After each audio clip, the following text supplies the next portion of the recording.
So I recently had the pleasure of interviewing the beautiful, the amazing Roxi. She's a published author, and the name of her book, you want to definitely pick this book up after you listen to this podcast. It's called No Prescriptions Needed, a proven step-by-step guide to healing polycystic ovarian syndrome through simple diet and lifestyle changes. Her book has been featured on Fox, ABC, NBC, CBS, Telemundo, PBS, and more. And honestly, like everybody should get this book. Her story is phenomenal. She's a holistic health and wellness expert with an extraordinary ambition to help others achieve a healthier lifestyle. Over the years, she has morphed from being an accountant and small business growth expert to a certified holistic nutritionist, which we talk a lot about in our interview. She specializes in weight loss and women's wellness. And prior to connecting a journey to cure her chronic illness, Roxy struggled with obesity, feeling low self esteem, diabetes, and more, which all resulted in polycystic ovarian syndrome, PCOS. And she decided to take charge of her life and begin a natural treatment journey that helped her shed over 100 pounds in 12 months, 128 pounds to date, and eliminated her PCOS symptoms for good. So I'm so excited to dig into this interview and share this with you all. I hope that you are all inspired and take action. Roxy, thank you so much for joining us on the Raw Food Health Empowerment Podcast. Thank you for having me. Thank you. Thank you. Yes, I love your story. First of all, you had PCOS, type 2 diabetes, and uterine fibroids. I want to understand like Um, your whole like journey. Like, did you have all of that at the same time? Like, what was even going in your mind during that oh time? my gosh. So actually it progressed through life, you know what I mean? So at 18, I was officially diagnosed with polycystic ovarian syndrome. That's when you're able to no longer you're not working with your pediatrician anymore, right? You've got an adult doctor at this time. So once I turned 18, and again, I knew something was wrong. My cycles were very, very irregular. Sometimes I would get them maybe 3 times a year. There was one period where it lasted for 8, 9 months. So I knew something was wrong, right? But like I said, I went to the doctor at 17. I'm sorry, 18, and that's when I was diagnosed with PCOS. When I was about 24 years old, my weight began to really escalate, if you will. And by the time I was 24, that's when my doctor had diagnosed me with insulin resistance. And they were like, ma'am, if you don't get that weight under control, it can escalate to type 2 diabetes. And very, very quickly it did. So I it was about a year and a half after that is when I found out I had 2 uterine fibroids.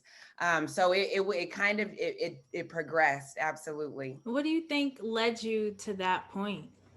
Since you've Which had point? some time to do some self-reflection, like when you got up to this point where you had all like the perfect storm of like all this stuff going on, what do you think caused, was there something emotional or something that You know, caused? I think it was not. I think I know for a fact what it is today, right? Because this is what I train others on. My stress was through the roof, and stress will absolutely trigger and exacerbate a lot of those uncomfortable symptoms that I was feeling.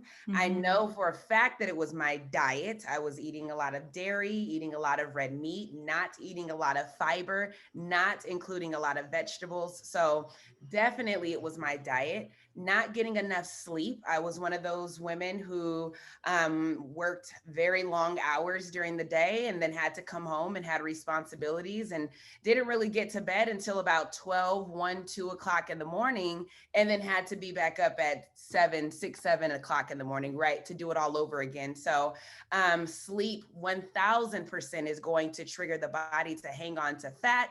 It is going to trigger the body. It's just a ricochet effect, if you know what I mean. So Mm-hmm. absolutely, it was a combination of all of those things. I wasn't dedicating enough time to my self-care, so that definitely was going to affect how my one of the symptoms that women who have polycystic ovarian syndrome have to deal with is thinning hair, their hair falling out, especially around the edges or around the top of their head. And I was not taking care of several aspects of my body. So all of it, not just one little piece, all of it, it plays a very big role in how you feel on a day-to-day basis and what those symptoms and diseases look like, and how they manifest in your life. So yeah, it was absolutely all of it. And then not to forget about the everyday toxins, that we're using, whether it's in soaps and lotion and deodorant and laundry detergent, all of those different chemicals and toxins are going to 1000% just pile up that toxic load on a woman who has PCOS and uterine fibroids. So like I said before, sis, it was a big combination of things that triggered and exacerbated a lot of the symptoms that I was feeling, which ultimately gave me that I need to make some changes in my life. Yeah. So like you are a huge walking testimony because first of all, you saying all the things, and I know people right now who are on their healing journey struggling with the same issues you just brought up. So you were diagnosed with these things and you decide to make a change. Like, what was the first thing that you changed and how did you go about making that change? It's really interesting because throughout my adult life, I've been pretty heavy. And that's, again, one of those symptoms that women who deal with polycystic ovarian syndrome have to deal with is weight gain and obesity. And those are, anytime you look at the symptoms, you're going to always see that one. So that was one of the symptoms that I had to deal with. I'm short. I'm only 5'2". And I was anywhere between 230 and 260 pounds throughout my adulthood. So the 3.5 years ago when I First said, of all, yes, congratulations, dang. Congratulations. thank you. You climbed Mount Everest and you came back down to tell the people. Yes, Like, ma'am. seriously, amen. Thank Honestly, you. I have to give you your kudos for that because that is huge. And I'm Thank sure you. most of that work was mental. So I can't wait for you to A get majority, yes, absolutely. It was all mental. Once I found the confidence to make those changes, it was smooth sailing from there. Once I'll get to that part of the story, but I had to even go to the doctor numerous times. I thought I was dying because my weight loss was happening so rapidly, and my doctor was like, "No, you're just doing it the proper ways, and your body is going to respond." When you give it what it's been missing, when you give your body what it needs, it's going to do exactly what it was designed to do. So back to where I was in the story. So 3.5 years ago, when I decided to make that adjustment, that was not my first time saying, okay, I need to lose weight, or okay, I would love to be healthy. I've done that a million times, right? I was the queen of weight loss and a weight loss shortcut. I tried all of the fat burning pills, the flat tummy teas, all of the different little waist trainers. I tried everything, and nothing seemed to work. And that's because I was trying all of these different shortcuts. So once I made the final decision to make an adjustment, I really had to go back and think about what I did the last time, because I knew that this time had to be completely different. It had to be completely different than any of the tactics that I was using in the past, because clearly those tactics were not working. I had to say to myself, okay, it was hard. And then I had to back up and say, well, what about the process was difficult? Was it sticking to the diet? Was it exercising? What was so hard that we could not be consistent with the goal and the commitment that we made to ourselves? Once I itemized all of those things, it was smooth sailing. The biggest part of the challenge, or the biggest part of the struggle that a lot of us have when it comes to either losing weight or just being the healthiest that we've ever been, is simply planning. So once we get that planning part down packed, it just makes the process much, much easier.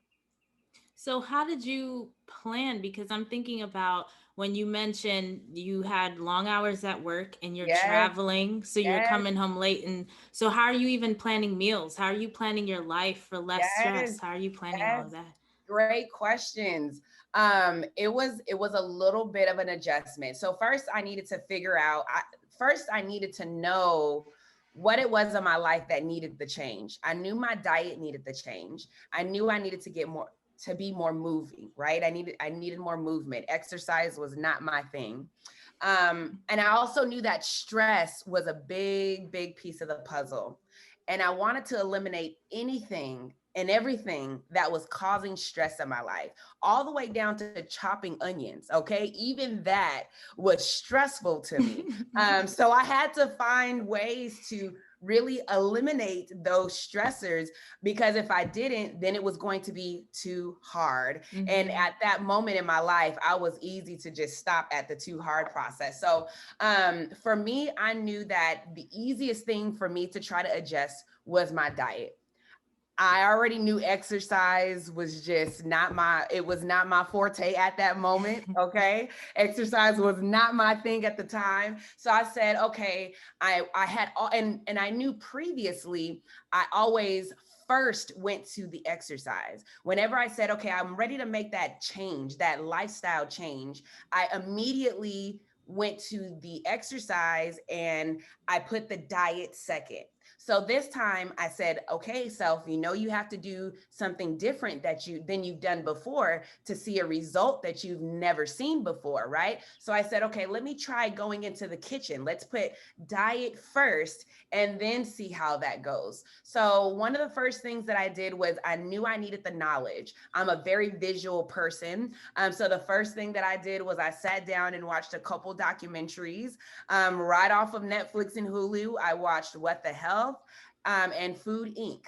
Those were the first two that I start with. And immediate from that moment, I stopped eating pork, I stopped eating beef, and I stopped eating, and I started tapering myself from dairy.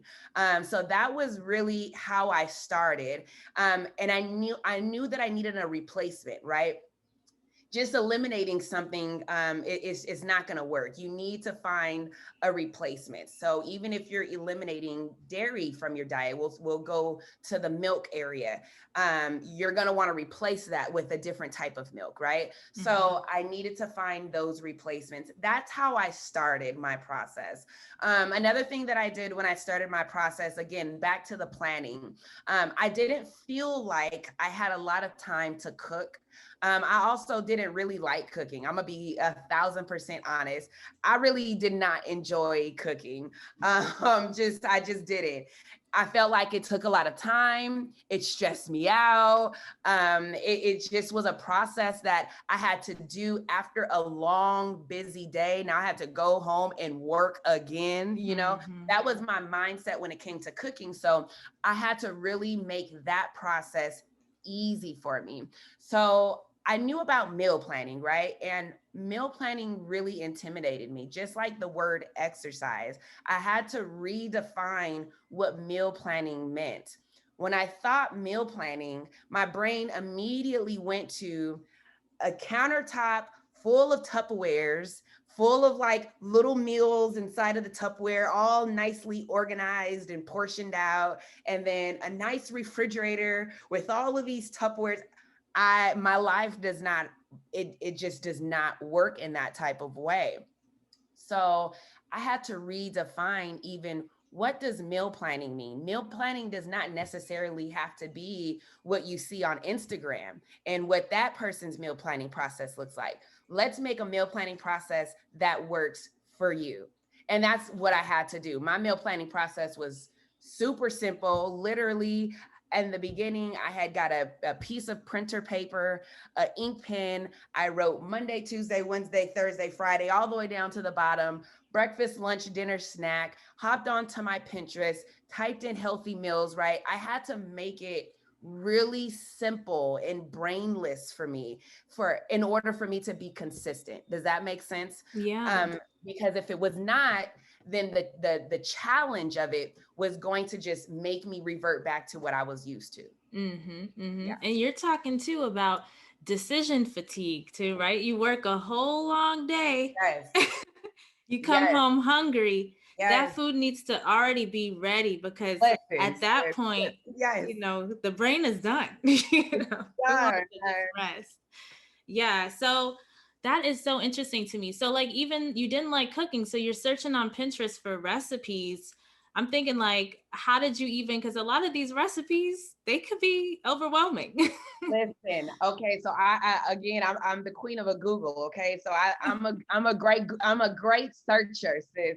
So one of the habits that I had to, and again, I knew that I had to do things different, completely different than I had ever done, and that encompassed all of my habits, right? I did not have a lot of time in the day, even for me to scroll on Pinterest and search for recipes.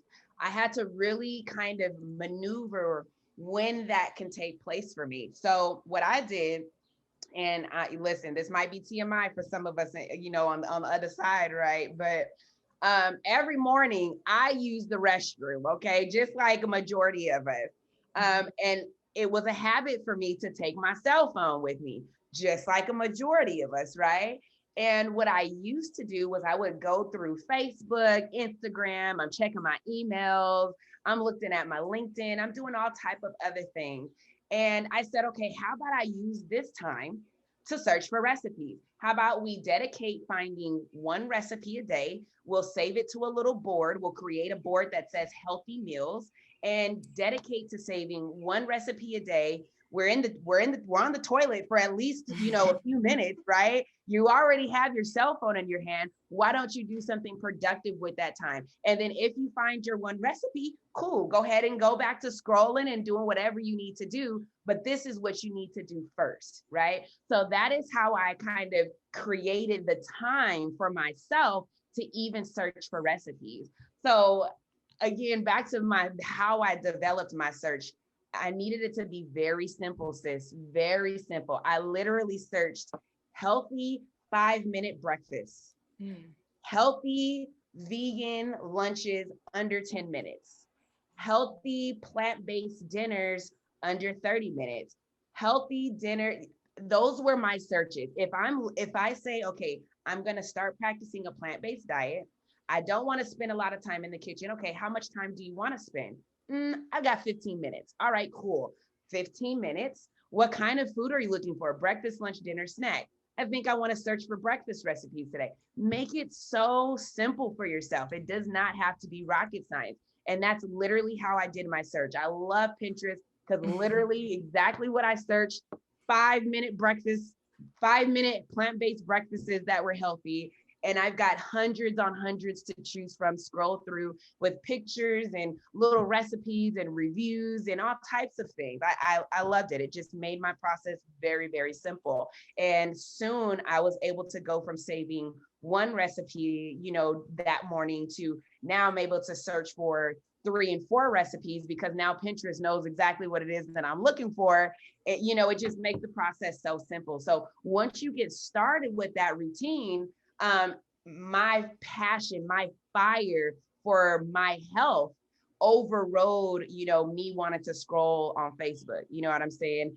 That fire is what allowed me to continue to just use that time, while I was doing my business to search for recipes. And I caught that you mentioned 3 years. Yes, So ma'am. it took 3 years. So you had PCOS, type 2 diabetes, uterine fibroids, and within 3 years, you're 1 year, I was all so the process whoa. again happened so quickly. I thought I was dying. I'm not gonna lie. I messaged my doctor. My doctor is, I love her so much because she was so patient with me during this time. But I lost, and again, I was so intentional with my process. I lost about 60 pounds in, I want to say it was about 5 to 6 months. I lost about 100, not about, I lost 107 pounds in 12 months. Within that time, I wasn't, I knew that I no longer need the medication. Okay. My doctor had already taken me off of metformin, which was one of those diabetic medications that I was on. I was also on metformin due to my PCOS. And, just they prescribe metformin for a lot of reasons for women that have polycystic ovarian syndrome. But the main reason that I was on that medication was due to type 2 diabetes. And that is a common medication that people who have type 2 diabetes have to take. So I was already off of that medication after about 3 months of consistency. The body it's magnificent, and we really don't give it enough credit for what it can really do for us. So I want to pause right there. 3 months of consistency, meaning no cheat meals on fake none of that. Animal meat. So like no oils. You were really strict. Very strict. And I didn't know about those fake meats at that time. I wasn't familiar with those things. I was very, very strict with my diet, with my self-care. I didn't know about meditation and things like that. My daddy is a pastor. I'm a PK, right? I'm Pentecostal though. So we weren't taught about those things, if you know what I mean. So I had to learn about affirmations and what self-worth meant and all of those things. I had to teach myself those. And once I understood what that looked like for myself and incorporated those things into my daily life, again, our body is so amazing. But it was not a long process. I also encompassed intermittent fasting within my routine as well. So within my eating window, I ate very, very clean. I also began working out. And that was another thing that I had to redefine in my head, because I'm gonna be honest with you, sis, I didn't like to work out. Okay. I also didn't like to sweat. All right. That's just I don't like to sweat. I've heard that. So whenever someone said work out, right, and my doctors had been saying that since I was 17 years old, just work out, lose a little bit of weight, you'll be all right. But that was intimidating to me. My brain immediately went to the gym, and immediately I was on a treadmill in my brain. And A, I don't like the gym, and B, I don't want to run. So that was very intimidating for me. So I had to completely redefine exercise and working out and what that even meant. And so what I did, just like with my meal planning process, I got out a scratch piece of paper, got my favorite ink pen, and I wrote down all of the activities that I enjoyed that didn't necessarily feel like exercise, but all in all, it was exercise. I love hiking. I love rollerblading. I love jump rope. I love going sightseeing, those types of things. I love dancing. Those are what I use as my mode of exercise, because if it lands me in a gym, I know that that's not my place. And I'm okay with that. That is a great place for some people. That is not my place. So just finding what works for me and finding what works for you is so huge. But that is another thing that I had incorporated into my process. But exercise, I'm gonna be honest, it still was a very, very small chunk of my overall recovery. My recovery was due to my diet, eliminating and reducing stress, recalibrating my circadian rhythm, meaning getting more sleep. Those are really, really, I feel, what had the most impact when it comes to reversing polycystic ovarian syndrome, which is a condition that most women are told by their doctors. If you search on Google, you're going to read that it's a incurable disease. And I laugh and then I get angry all at the same time, because it's like you're telling this to people and, oh my God, it's making me emotional. I don't want to cry. You're telling this to people and it's like, that is not it. Our body is just so magnificent. And I'm a witness. There's so many other women out there that have been able to reverse this disease if we give our body what it needs. And no, that means that you can't sneak and eat some cheese. You might not be able to sneak and eat that piece of steak. I mean, that might mean that those areas of your life have to be, you have to close the door on those foods. As you evolve, your diet has to evolve. You can't eat the same things that we were eating when we were 5, 6, 7, 9, 12, 20, and expect, we just don't operate like that. That's just not how we work. We expect our mind to evolve and us to grow in various levels, whether it's career and finance and relationship. We expect those areas to evolve, but we don't include our diet, which is very interesting to me.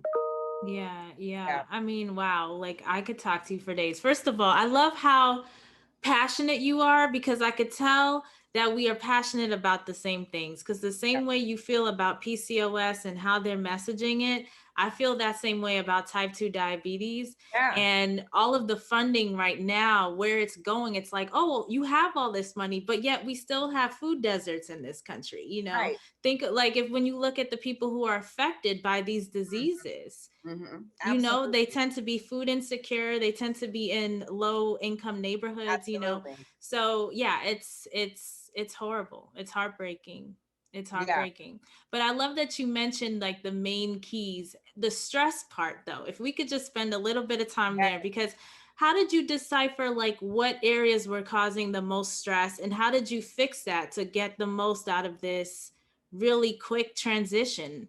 Yeah, I mean, listen, if we're honest with ourselves, we'll find those stressful areas, right? I knew my job was stressful, so I was a CPA at the time. I had 2 finance businesses. I also was working a W-2 job. I also was on the board of a couple nonprofits, so I knew my work life was very stressful. I also knew that was probably the biggest part of my stress was my work life. My home life wasn't so stressful. Well, actually, yeah, I would say the most stressful part, like I was saying before, of home life was cooking. Not only the cooking, but thinking about, just being the person that had to think about what we were going to eat.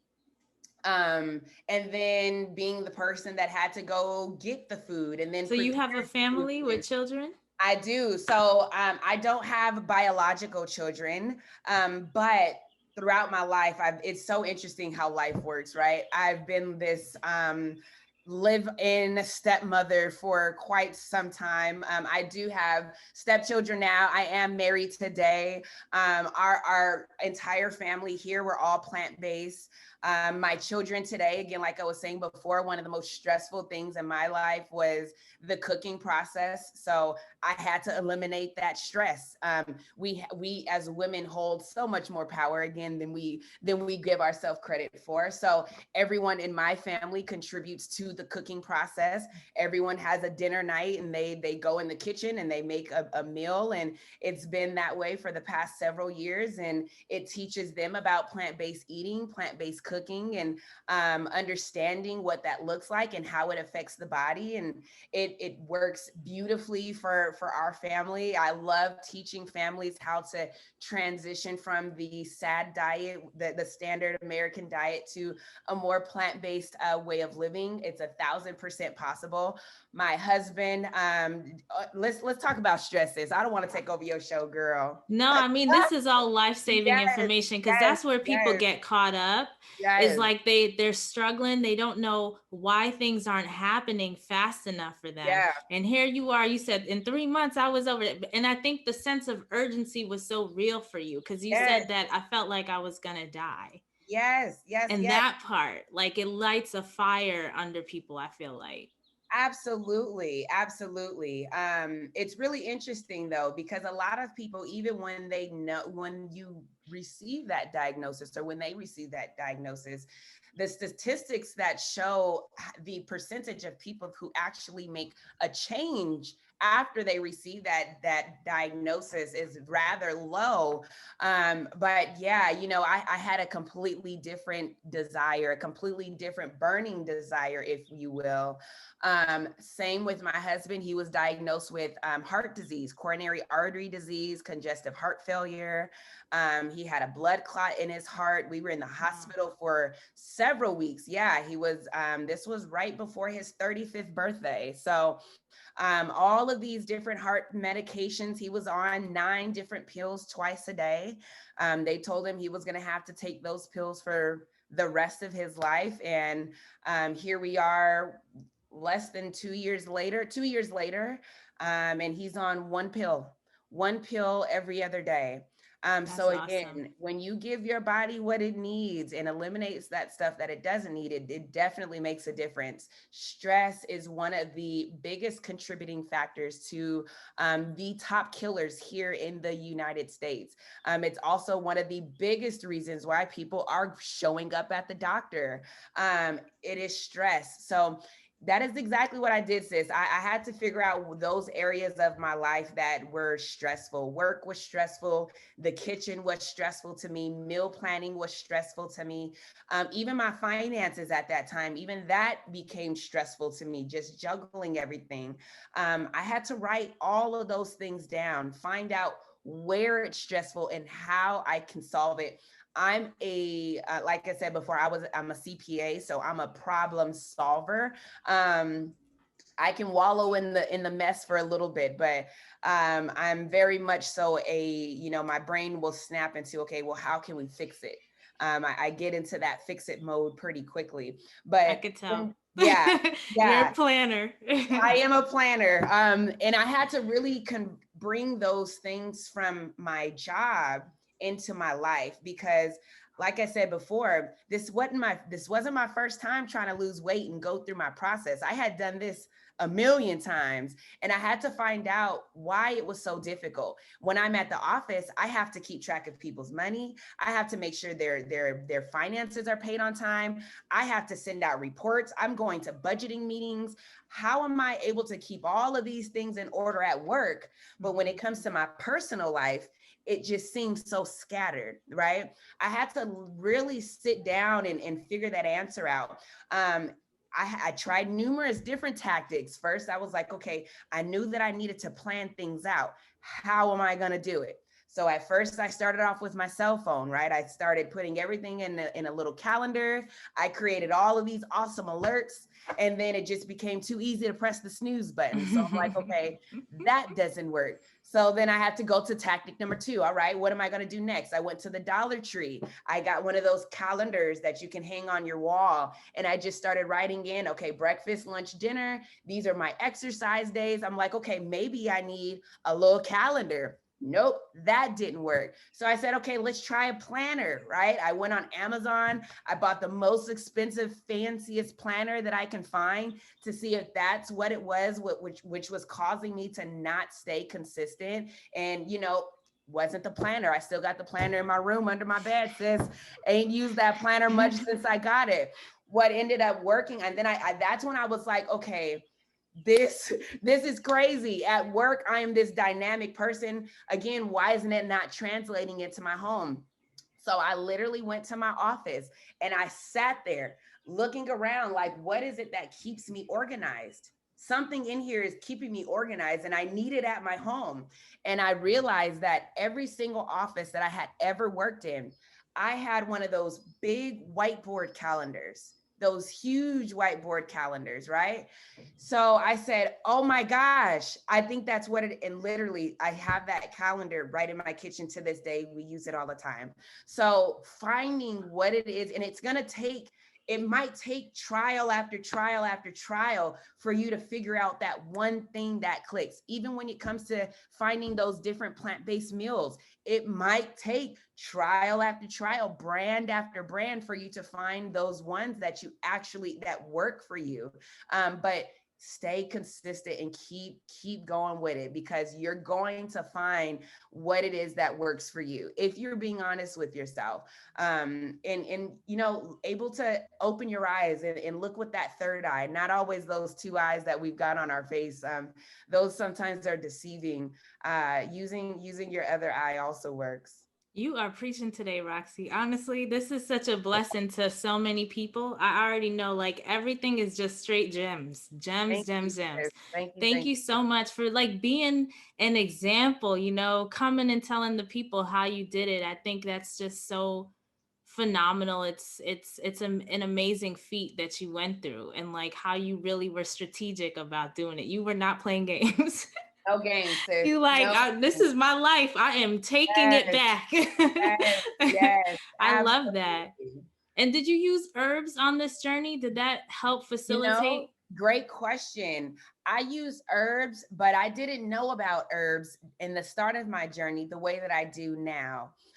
When I used herbs in the beginning, I used them because I knew that I needed to cut back on soda.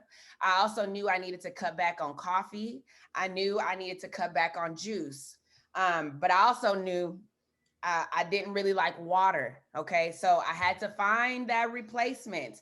And that's what I used. So I was kind of just fiddling with herbs that I already knew that I liked. Okay. So that's how I would advise for you to start. Always start with what you already enjoy. Even when it comes to transitioning your diet, start with foods that you already enjoy. So the herbs that I already knew that I liked, I knew about peppermint. I love peppermint. I knew about spearmint already. I knew about chamomile. I knew what it tastes like. I knew about green tea. Okay. So those were the herbs or the teas that I started with. Unbeknownst to me that it was actually making differences in my body, I was using them as a replacement for those sugary drinks. So that is how I started my journey off with herbs.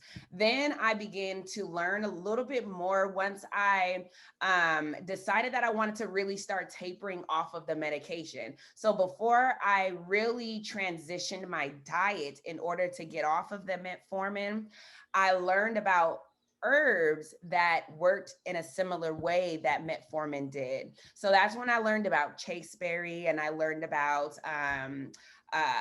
oh my goodness, berberine, and all of those different herbs that really do a great job with managing the body's blood sugar levels. Those are the herbs that I started to learn about first. But again, it was just me wanting to get off of medications, lower my intake of those sugary drinks, lower my intake of coffee. That was my why when it came to herbs. um, it wasn't until I went to school to be a nutritionist that is what was the catalyst for me to going to school to learn about herbalism, and then to ultimately retain my clinical herbalism certification.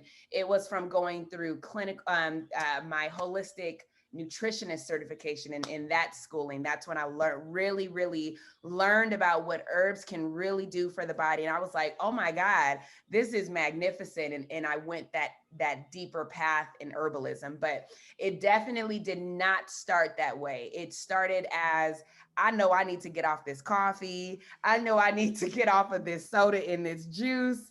And I don't want to drink water. I need some type of flavor, and herbs did that for me. I love that. First of all, you have the lived experience of Yeah. all of these things, being a Black woman in America, which does add a layer of stress, a heavy layer. Yes, it does. They're now saying that being racism is a public health crisis in this country. So Absolutely. we already have an understanding of that. And then you manage to help yourself, heal yourself very quickly in a very strategic and targeted manner. And that evolved into this whole business, right? Yes, So you left a stressful work environment, I'm I assuming. did. Now you work for yourself as a I clinical do. herbalist. Yes, ma'am. So tell us about that. Like, and how can folks connect with you? Because everything you said, I'm assuming people are listening to this and they're like, they want to talk to you even more because there's so much we didn't Yeah. get to cover. Yeah, absolutely. So my background is in finance. Again, I was a CPA. I build businesses. I loved all things money. I also loved helping people transition from that 9 to 5 into their passion. I also was a talent manager. I did artist management on the financial side for many years, and helping artists, pursue their artistry full time and not have to juggle it with their full-time job. So that was already really much so a passion, but not in a way that teaching was. So it's really interesting. Growing up, I had always wanted to be a heart surgeon. Okay.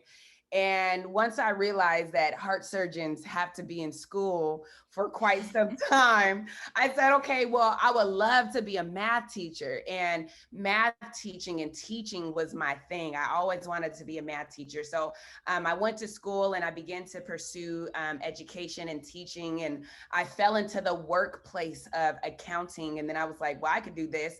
Ended up changing my major over to accountancy. Opened up some businesses, et cetera, fell into the world of finance, which was fun, but it wasn't my passion. And I had again got to that place of wanting to eliminate all things that were causing me stress. And I really, really wanted to only do things that made me happy.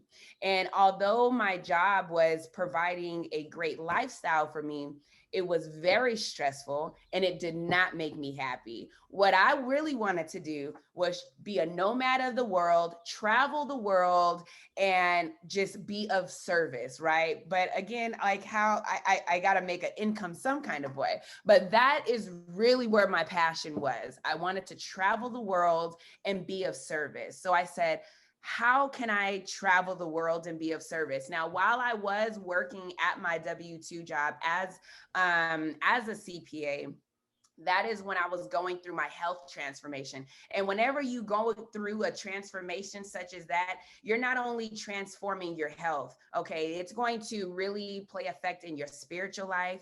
It's going to play an effect in your financial life and in your career life, right? Everything is going to transform, not just your health and your diet. So again, I really came to a place where I wanted to only pursue things that made me happy. Going through that transition when it came to health, I was still working at that company. I also decided that, well, let me back up a little bit. I was in the public light. I was on radio, I was on television and things like that. So people saw me when I was very big. And then I moved to California, and then now I lost over 130 pounds, and they're like, whoa, what did you do? So I wanted a more educated reason and way of explaining to people how the body works and what it was that I did and why it worked and how it can also work for you. I wanted a more educated answer. And I thought, this can be my way of traveling the world and providing service, which is what is ultimately going to make me happy. So I had to begin maneuvering myself to do that, which means, okay, go get the education that you need for you to be of that type of service. If you want to help people in the health spectrum, then you got to know what you're talking about. So go get that education, right? Then while I was also at my job, I wrote a book about polycystic ovarian syndrome and how to transform your health. And while I was there, it was all very amazing, but it was the confidence that I found within myself in order to actually leave my job again to work for myself in a field that I had never been in before. I'd never been in health and wellness. I had never been in the herbal industry before. I was in radio, I was on television, and I worked with money, right? Nothing to do with the world that I'm in now, but it goes back to what are your passions? What is it that you wanted to do even as a child? And I said to myself, okay, I've always wanted to help people in the medical world. I wanted to be a heart surgeon, for God's sakes. And I always wanted to be a teacher. So teaching herbalism and teaching health, I was able to tap into those real passions where, as a child, you don't have any limits to what it is that you can do. There's no one, telling you that, no, you can't do that because it takes, 13 years of school or 20 years of schooling, as in elementary school. That is what I wanted to do. That is where my passion was. So I encourage everyone to look at what it is that you wanted to do when you're like in elementary school and middle school, and see how you can create that for yourself today. I was able to create that for myself in the space of health, wellness, and herbs. So that's, kind of how a long story, very long story short, of how I transitioned from finance into this world of health and wellness. I had my mentors. I listened to Liesl Nichols every single day. I listened to Les Brown every Oh, single wow. day. All my Yeah, favorite so people. my favorite peoples, okay? Those were my motivators, those were my encouragers. I those were my go-tos every single morning. When I got to my office, I popped my headphones in, I put up my iPad, and I would binge listen, binge watch. I literally to this day still have the notes that I took from listening to Les Brown 3.5 years ago on how I was going to make these transformations. I didn't know that this is what was going to happen, right? I Yeah. just knew that something in my life needed to change. I knew that I was going through the same exact rotations that I had been going in for years, whether it was with money, men, career, all it was just the same cycles, and I was over it. Even my cycle, right? Even my menstrual cycle was difficult every month, and I was over it. Something had to change. Yeah. And finding those changes is really, really key. Once you change those things that are causing the stress in your life, you'd be absolutely amazed at what the body can and will do for you, and what the universe will open up for you. You know what I mean? It's really, really interesting how the universe works as well. But it was an awesome transformation, an awesome transition, sis. Yes, God is doing the work in you. I could see it, I could feel it. And I'm just, just so happy to have met you, to see you, and to share you with everybody, because this whole episode, I'm telling you, is going to bless a ton of people. How can folks find you online? How can they connect with you? Yes, ma'am. So you can find me on Facebook and on Instagram. So on Facebook, if you're looking for me, just type in The Bougie Garden, Bougie,